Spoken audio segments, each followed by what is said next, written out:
In an almost instant replay from last week, Miami's Malik Rosier lofted a desperation pass on fourth and 10 into double coverage, but this time Darrell Langham reeled it in off the tip.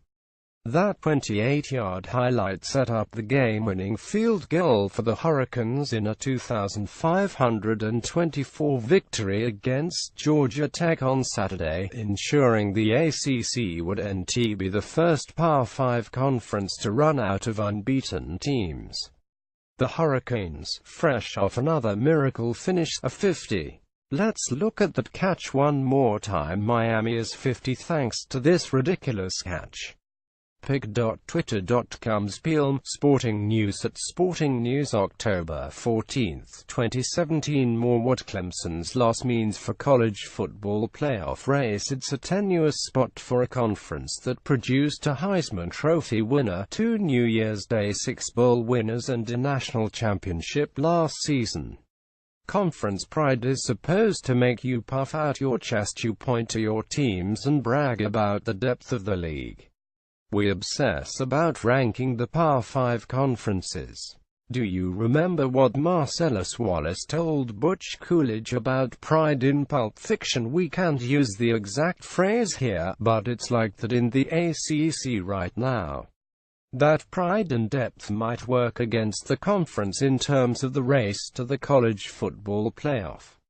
The trick is to keep as many playoff contenders in the mix as possible until the end, and the ACC was in danger of becoming that first Power 5 conference without an unbeaten team after defending national champion Clemson lost 2,724 to Syracuse on Friday. Miami trailed in the fourth quarter before another fantastic finish, however. Not that the outlook is clear by any means. At this point, we're roping in that half-member Notre Dame. No, the Irish aren't a member of the conference, but that 5-game slate against ACC opponents is going to have a direct impact the rest of the way, potentially on Miami.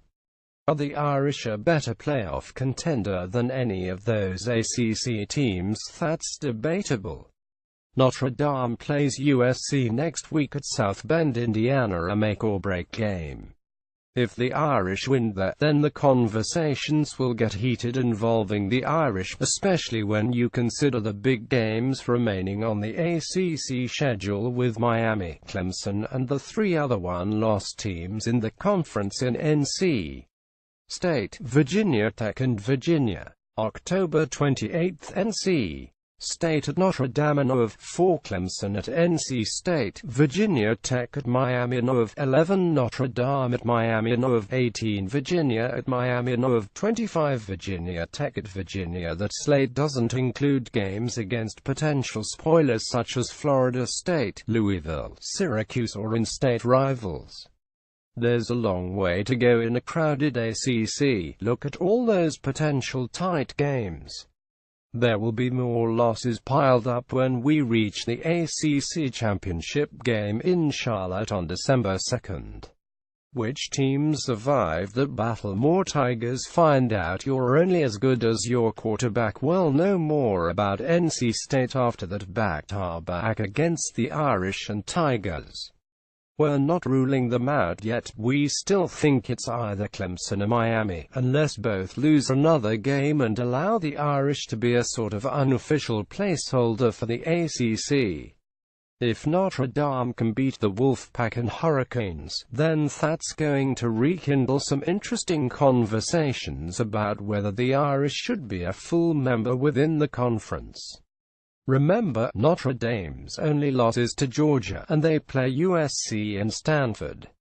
If they get in and an ACC school is left out after the carnage within the conference, that's going to force the issue.